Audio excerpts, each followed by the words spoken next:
Dark Discoveries is a podcast that dives into the darker corners of history, mystery, and the downright bizarre. We discuss real events that may include graphic details, adult themes, and strong language. Not suitable for all audiences. Listener discretion is strongly advised.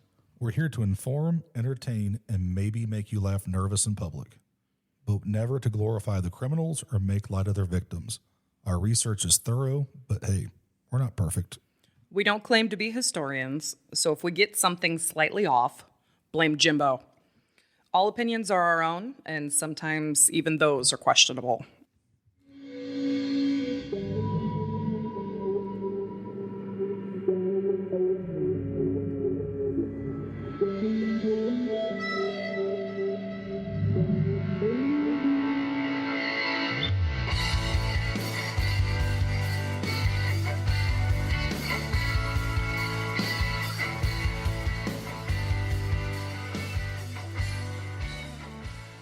Welcome back to Dark Discoveries, the podcast that dives deep into the shadows of history, revealing what others leave behind. I'm your host, Jimbo. And I'm Dustin. I'm Jackie. Well, I actually said I'm joined by my fabulous co-host, Jackie, and, well, Dustin is here too. So. Tonight's subject spans centuries, crosses continents, and carries both fascination and fear. We're talking about the people long referred to as Gypsies, a word shrouded in myth, mystery, and misconception. So, Dustin, I'm going to ask you first. When I first say the word gypsy, what is the first thing that comes to your mind? Jimi Hendrix and the Band of Gypsies. All right, Jackie? Share. I think of back to the Universal monster movie, The Wolfman. Ooh, that's a good one. Or even... Wolfman's got nards, baby. or even, what was it, in The Hunchback of Notre Dame? Oh, yeah. Esmeralda. Yeah. Giving Quasimodo the water. It's got an excellent song in it, too. But who are they really? Where did they come from? Why have they so often been misunderstood, persecuted, and romanticized? This is the story of the Romani people, a story of survival, suffering, and cultural pride that's been distorted for over 1,000 years. So light a lantern, lean in, and travel with us down the winding path of history as we uncover the truth behind the myths. And I will let people know, while I was researching this, I actually learned something. And I did not know this, but the term gypsies is actually a derogatory term to those people. What's so interesting is I also learned that the exact same day. I was like, oh, no. So, right. Yes. Now you know. So I've heard that they like to be called travelers. So for once, I'm not the one offending people. You guys are. Yeah, we apologize. Now we are smarter and wiser and know better. That's good. Well, Dustin's not there yet, but I'm sure he'll mess up before the end of this episode. Oh, you know. So hopefully we can teach Dustin something, but that's like talking to a brick wall. Yep, I got something set in my mind. You are not changing it. Uh-oh. So let's talk about the origins in India. We begin over 1,000 years ago on the Indian subcontinent in the regions now known as Rajasthan and Punjab. No, Dustin, I'm not talking about the Punjabi prison match from wrestling. Oh, come on. So there's a lot of foreign words in this, and if I mispronounce it, it's not my intent. They're just really hard to say. I was going to make Dustin read them all because we're used to him messing up. Give me a word and I'll mess it up. Linguistic analyze the links between the Romani language to Sanskrit. Keywords like pani, which is water, rat, which is night, ball, which is hair, mirror North Indian dialects. Genetic research confirms their DNA carries deep ties to Northwest India. What prompted their exodus, though? Historians suggest the collapse of Indian kingdoms, invasions by Muslim forces, and the formations of itinerant artisan classes as likely causes. By the 5th to 10th centuries, Romani ancestors began migrating westward, though.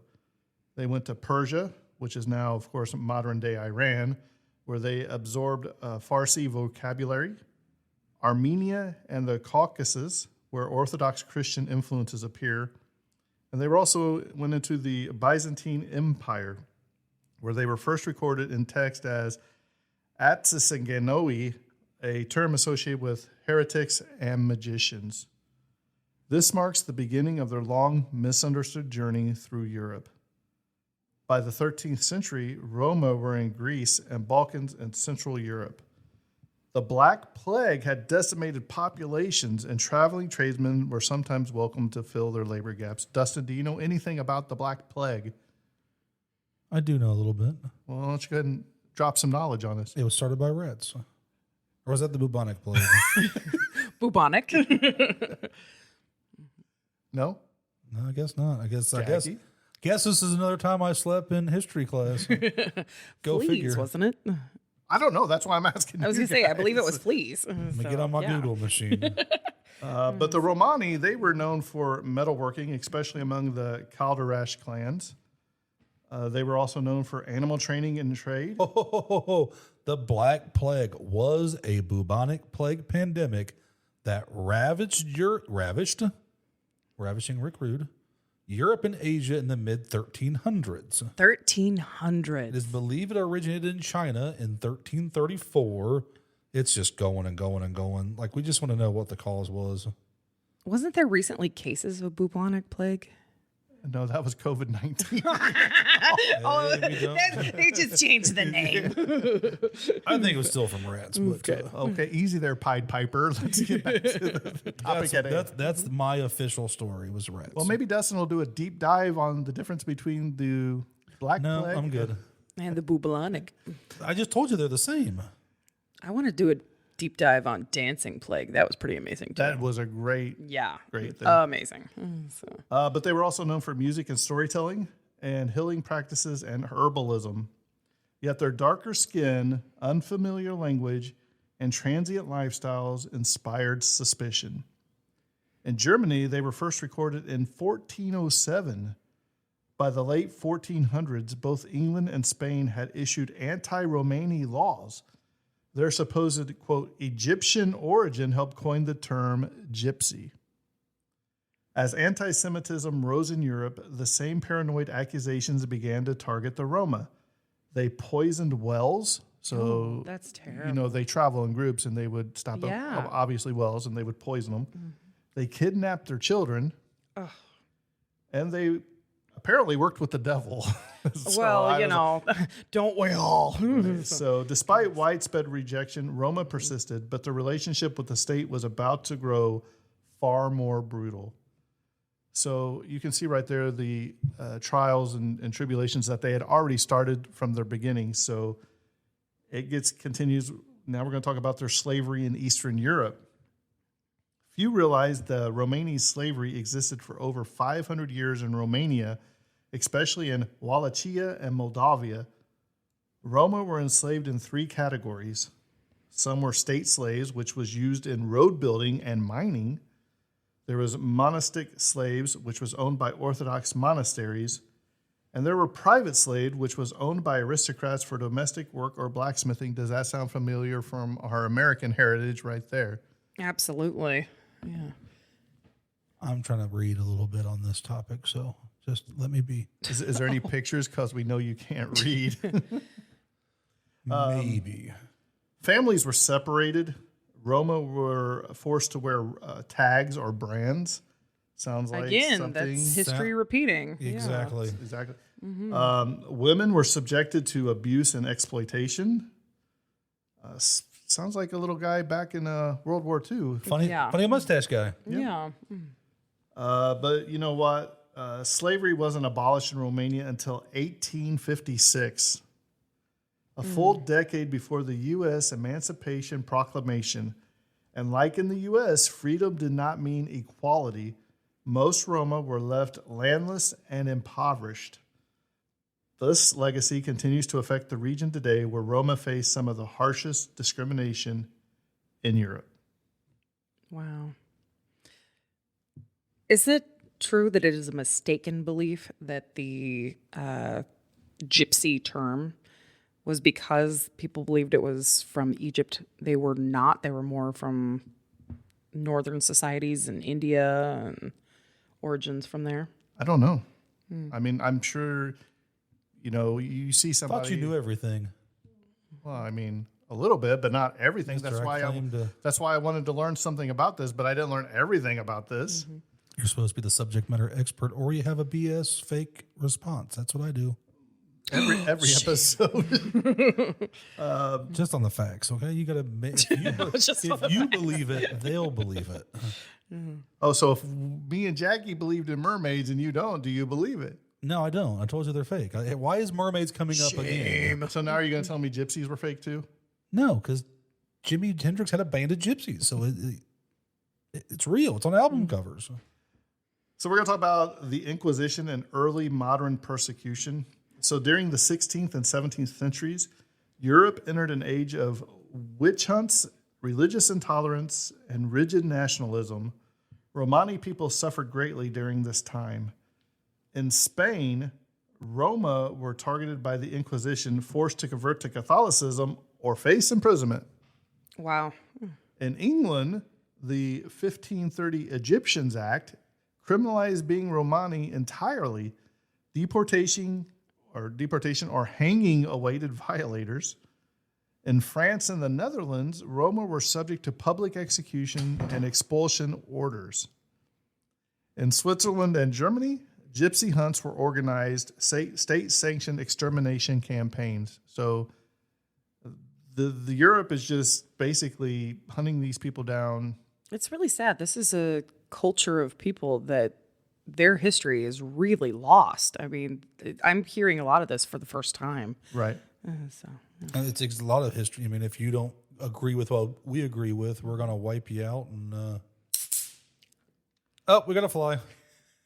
They were labeled asocials. They were people who refused to conform to the order of nation, church, and economy.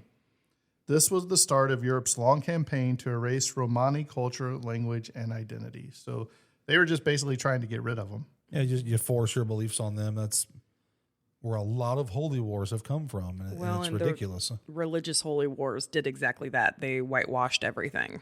I have a theory on the Bible. I'm not saying that the Bible isn't real, but if it was lost for a long time and somebody finds it, they're able to change.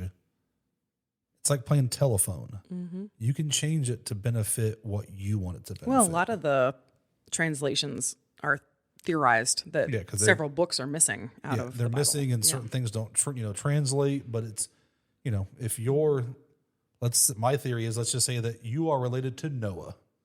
Noah killed his brother. No. Let's rewrite that. Cain, that we don't like, killed his brother Abel. No, Cain was on the ark. So I'm saying, you get what I'm saying. I don't know what just happened here, guys. You can change Dustin, it. shut your laptop and shut your mouth. I'm just saying. You're going off a whole other tangent. History, you can manipulate and change So it. tie that back into what we're talking about. So somebody, it's okay. It's okay. I'm just Okay, he making can't a tie it point in. that- I'll tie it in. That history can be, I'm not going to say it's always rewrote by the victors, but it's the people who have the power can rewrite it and change Absolutely, everything. yes. And same thing with this culture. It's being erased because somebody didn't like it. They manipulate how they need to manipulate, and they eradicate the problem. Don't worry, it gets much worse for these people. We haven't even got to the worst part yet. Oh, I'm sure. Because So because I was looking on my research that only like 1 to 4.6% of people in Romanian were considered travelers, since I'm going to say it correctly. So it's not a huge number. And I don't know if that's a current number or if that's where we end up after all these travesties. So now we're going to talk about a little bit about the Romani cultures and the clans, because they do separate into clans. So the Romani society is non-centralized, organized around clans or nations. There's the Calderash. They are traditional metal workers. The Loveri, I hope I'm saying these right too. If I'm not, I apologize. They were the horse traders. The Sinti, which was Central Europe-based, often musicians, which you see a lot of that. You see the carts traveling from town to town. Usually, sometimes they're associated with circuses, playing, the old, what's those old... the accordion? The accordion. Yeah. You had the Manouche. They were in France and Germany. And you had the Romanical, which was found in the UK. The core values were family and honor. You all right? I'm great. Sorry, I'm on the hunt for another fly. They were elders make decisions and family reputation is vital. You have the Marine. They are means the concept of spiritual purity governs everything from eating to childbirth. Religion. Wow. Roma tends to adopt the dominant faith of where they live, but often mix it with folk beliefs. Music and dance play key roles in both celebration and storytelling. Roma musicians help shape flamenco in Spain, La Tarasca music in Romania, and gypsy jazz in France. They started the flamenco dancing. I love these people. The culture is passed orally through songs, stories, and community, not books. So basically, it's stories handed down from generation to generation. I'm sure we all have one that our grandparents said that their grandparents told them that their grandparents told them. But now here's where things get really, really bad. So the Porajamos, I hope I'm saying that right, it's Porrajamos, otherwise known as the Romani Holocaust. Oh. In Nazi ideology, Roma were racially inferior, as were the Jews. Anybody that wasn't blonde hair, blue eyes, Germans was the devil, the enemy, and needed to be gone. Which Hitler wasn't even blonde hair and blue eyes. So no, but when you have the power, you can write what you want it to write. So from 1935 on, Roma were classified alongside Jews and others as undesirable. They were sterilized, interned, and later exterminated. Oh. In Auschwitz, a gypsy family camp was created. In August 1944, it was liquidated in a single night.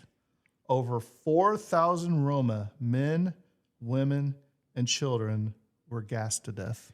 That's terrible. In Czechoslovakia, they were subject to experimental camps. Oh, no. In Poland, they were shot in mass graves. In Hungary, thousands were deported.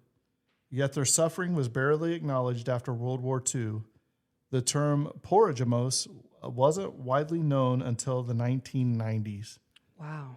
So I had never heard anything about this. All I've heard about is the Jewish Holocaust. Absolutely, yeah. Which is kind of cool when you're doing something like this podcast where you get to learn something in history that you didn't know. I never dove in the gypsy part of it. I did know that gypsies were part of the group of people that they find inferior. I just didn't know the numbers. But did you know in Auschwitz that they were all killed in one night? No. Like I said, I did not know that. You'll hear them go over it when they're talking, that you have, communists and Jews but they go over it so fast that you don't really get the same perspective from their side as you do the Jewish side. Mm-hmm. Right. And then again, you don't learn about that in history class at school either. Well, you also have to look, too, when you go in your history books, the books that we read in, and you're a little bit older, you had more Civil War, and then you had Vietnam and World War II. I mean, just go in order. But your book, and my book, they all shrink. Our kids' books, you get less and less information. Whole chapters just go to paragraphs, and that history is no longer taught. And that's why sometimes I don't think it's right that we tear down statues and take things away from public places, because what's the old adjective? Those that fail to learn from history history repeats itself. Are doomed to repeat it. Unfortunately, some of the statues and things are, I think the big thing is that was done during a racist time and for racist reasons, but I look at it as a way to learn and to preserve. Nashville was a really good town for me. I think it's Millennium Park that's downtown Nashville. There's all kinds of, they're not like big statues at all sometimes, but they have where, the World's Fair was here. This is where it was at. This is, the temperance movement, different things that you don't know, but I go look at them and read. Mm-hmm. You learn history about the area. You learn about the sacrifices of the people in those areas that they made to make our lives better. And then you have the suffering to where when you take all that away, the people who sacrifice their lives fighting to save the different people, the Jews, the travelers, anybody, it gets lost and then their memory gets forgotten. So you have to keep that as a way to keep that alive. And let's face it, how many people stop? Like I was telling Dustin on the way home the other day, I pulled off to the side of the road because there was one of them old historical bronze metal signs. Yeah. And I thought it was about Jesse James, and I was mistaken because that's what I thought it said. But I actually got out, I took a picture, and it's about the Marshfield train robbery and the Reno gang in Indiana. I'll tell you, like one of So- these days, I'm taking a vacation, and we're just going to travel up I-65 or 75. Every place there's a brown sign that's something historic. Yeah. Right. I'm going to stop because it's going to open up more things to learn about the history because it's not taught. It's local. It's regional. But let's face and it facts. gets forgotten. How many people actually stop and do that stuff? Not many. I'm sure the big ones get it, but I'm looking for those off the beaten. Right. You know, No, just, but I'm just saying, when's the last time you, Jackie, stopped and read a sign? Probably we took a road trip through Peru, which if you ever go to Peru, yeah, we just Indiana- talked about the circus capital of the world. Yes, circus capital of Not the Brazil, Indiana, Peru, Indiana. Yes. And so we were through there and we stopped and read a couple of those. But it was one of those that we intentionally took a day to do that Right. kind of But stuff. I mean, when's the last time, just out on a whim, you went and stopped? 2 and years ago. Right. I don't have the time any other time. I drive past them a million times. Yeah. And you know, our kids really don't have time if us as adults don't make time either. But, Yeah. but that's the problem. We don't. See, so that's the thing is I'm not doing my workouts like I did. I need to get back on that. But I moved to a small town I don't know a whole lot about, and I had me a little walking path. And there are some historic markers that, you know, certain things happened here, and you learn about your community and your town by seeing those. So I'm a fan of it. I think there's maybe a website that has a lot of them linked. I just haven't dove into it. All right, let's get back to the travelers. Back on track. Huh? Right. So diaspora, or Roma around the world. So Romani communities now exist globally in Europe, especially Romania, Hungary, Spain, and Slovakia. The Americas, Calderesh and Romanical Roma in the U.S. and Brazil. Middle East, Domari people in Egypt, Syria, and Iran, and in Russia and the Caucasus.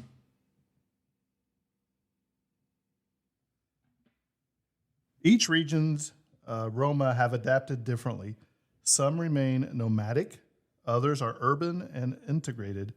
Many live in poverty due to systemic exclusion. Now we're going to talk about gypsies and pop culture. Romani people are constant tropes in Western media. In film, you had the movie Thinner from 1996, where a Romani curse causes a white man to waste away. Did you ever see Thinner? I with have Stephen seen King? Thinner. Have you seen It is Dustin? Have not. fun. Yeah. It's a good one. It's basically the way the curse goes is a guy is driving his car and his wife is doing something to him, and he basically hits somebody and kills them, and then a curse is put on him. Yeah. You also had the movie From Russia with Love in 1963. Romani women fight in a sexist spectacle. Dustin, have you seen From Russia with Love? Bond, James Bond. I've seen From Russia with a Love Bone on Trailer Park Boys, but I've not watched that James Bond movie. Casino Royale is the only one I've ever watched. You really? You've never watched Sean Connery? I'm not cultured. We know that. You've listened to me long enough. You know I'm not cultured. Drag Me to Hell in 2009. Ooh, A Drag Me to Romani woman curses a banker in a grotesque portrayal of mysticism. In TV, you had Peaky Blinders, romanticizes gypsy identity through crime. Buffy the Vampire Slayer. Yeah. Roma are behind the curse on Angel. Okay. Supernatural. Yeah. Dustin, have you ever seen Supernatural? No. What is wrong with you? They have Romani curses are a reoccurring plot device on that show. The books, you have Jane Eyre, The Hunchback of Notre Dame, which I alluded to earlier, and even Dracula, all extasize Roma. In music, you have Gypsy by Fleetwood Mac. Yeah. You have She's in Love with the Gypsy by Lou Christie. And you have Lady Gaga's Gypsy, which glamorizes the term without context. Excuse me. What about Cher? She didn't make the list. That hurt my heart. Come on. I mean, no share. Yeah, Cher had Yes, put multiple your little songs. hand in mine. Multiple songs. Hey, even a fantastic X-Files episode based off of the Cher song. Yes. The real damage lies in two extremes, though. Fetish. I don't even know how to Wow. say this word. Fetishization. Roma. Fetishization. Fetishization? Hey, oh my God, you said it right. Well, we'll have to edit What that. happened? We'll have to edit that we, out. both, we both screwed that up. But Somebody smarter. well, that's just because he thinks it's about fetishes. Well, Do Trailer Park Boys teach you that too?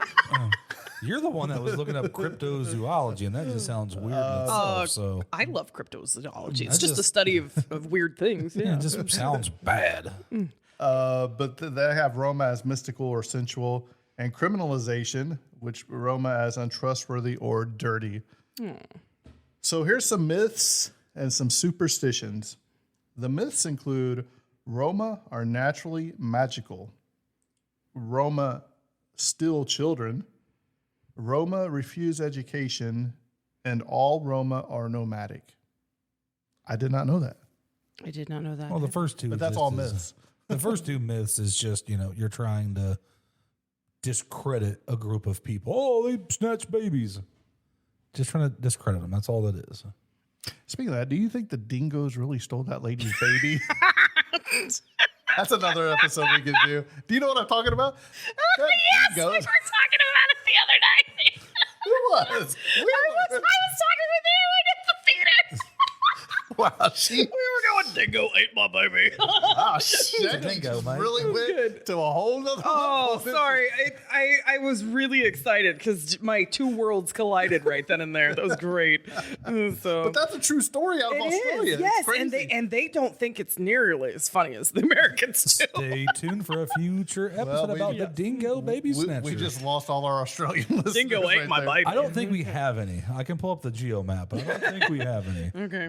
Maybe one. But here are some truths about the Roma. Most Romani live in permanent homes. Romani children often face school segregation, not refusal. Magic is not universal in the culture. And the child theft myth dates to medieval anti-Semitic propaganda. What'd I say? Exactly what you said. See, look at this. Didn't even do no research. But there are some modern struggles. So today, Roma face segregation in schools across Eastern Europe, police violence in France, Bulgaria, Slovakia, housing demonstration through the EU, mass deportation, especially from France and Italy. In 2020, even during COVID-19 lockdowns, Roma settlements were sealed off with police force treating them as biothreats. Oh, Now that's just wrong. there's. It's so sad that they're still getting the discrimination. It's just, yeah, that's awful. So the modern Romani identity, a new generation of Roma activists is rising. The names you need to know. Valerie Nicolai is a human rights activist. Oksana Murray-Fiotti is a Romani American author. And Laszlo Bogdan is mayor in Hungary who fought anti-Roma discrimination. Movements are pushing to reclaim the Romani language, replace the word gypsy with Roma, Yep. build cultural pride from within. TikTok, YouTube, and Instagram are helping Romani youth share their truth worldwide. So what about the road ahead? The Romani people have no homeland. They have no army. They have no monuments to a lost empire. But they have their culture, their memory, and their resilience. Their story is not one of disappearance, but survival. If we can begin to understand the truth behind the myths, perhaps we can finally give the Romani what they've been denied for centuries: dignity. So, Dustin, give me your thoughts on the Romani people. Definitely sounds like they're a group of very proud people. So it's just, I hope that continues to where they can be proud of their heritage, keep their traditions going, and gain some more acceptance in the world, because the world's, I'm an Atlanta Braves baseball fan. You're wearing a Reds hat. But you know what? If we were both Braves fans, is it going to be that fun to root for the same team? If I can banter with you and you be different and get along, makes the world a better place. So the more cultures and religions and beliefs makes the world a better place, because it gives you different perspective, different ideologies, and traditions that they can share with other people and gain acceptance. And you know what I found out doing this? It's okay to be different. Yeah, Absolutely. We're all three of us here at this table is different. but We're all totally different, but we find something common. But the problem lies in when we don't talk about something as a group, or even a different race, a different culture, different ethnicity. It makes it hard to talk about, because you don't want to be labeled as a racist or prejudice or whatever stereotype that can be put on you, because you're talking about this and getting the information out. It's like, okay, we're going to talk about slavery. Well, why are you going to talk about that? Because it's such a dark history.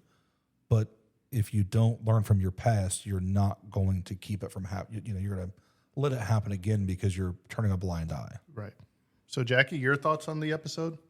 I feel a lot more educated. I'm really glad that this is something that you dove into, because it's a history that I did not know how deep it goes. And my thoughts and beliefs on it were what Hollywood and music and glorified and done. And it's really fascinating to hear this history. It's a tragic history.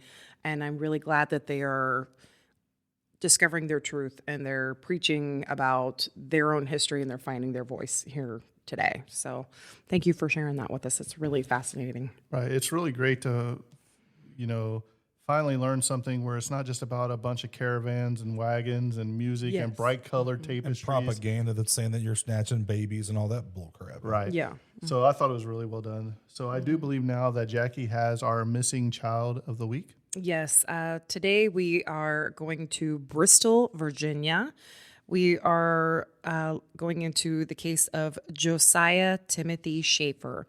He has been missing since March 31st of 2025. His age now is currently 14 years old.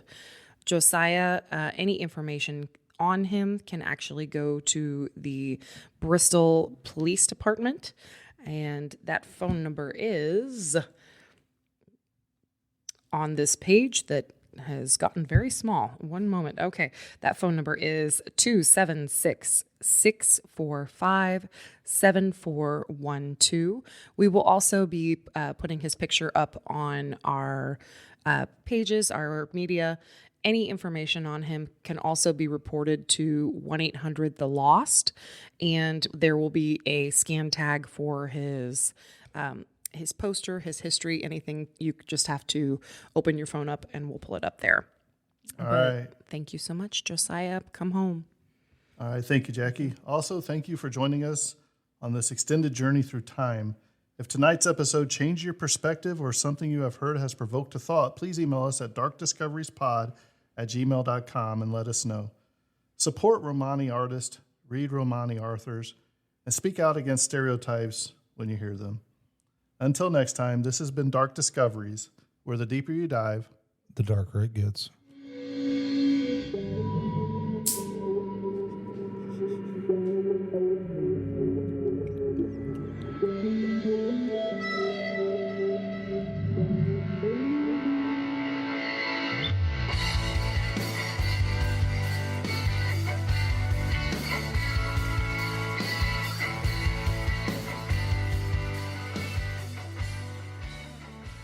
And yes, we do have listeners in Australia, Brisbane, and Sydney. And if you're listening to this and you have stories about dingoes, we want to hear it. Email us, darkdiscoveriespod@gmail.com. you know what I don't want to hear? Jackie with that fly swatter for the episode. We're going to eradicate this room of gnats, and it's okay. We are in a clean, sanitary place, but it's very hot and wet outside, and they follow you in the door. That's what she said.